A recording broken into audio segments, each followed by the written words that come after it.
tutti avevamo dei grossi problemi. Io ho evidenziato in questi ultimi giorni che avevamo anche Padova un problema, mancano più o meno 25-30 milioni. Difficile fare il calcolo esatto, ma la situazione è veramente grave. Tutti i miei colleghi del Veneto sono nella stessa situazione, preciso anche sono tutti comuni virtuosi che non hanno nessun problema di carattere di bilancio.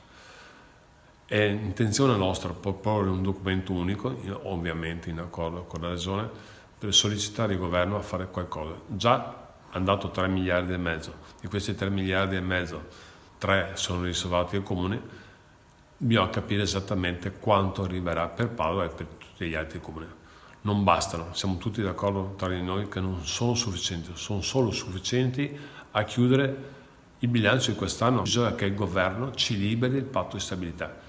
È come un'azienda privata. Se io ho la capacità come Padova di contrarre un debito e so che posso pagarlo, perché non posso farlo?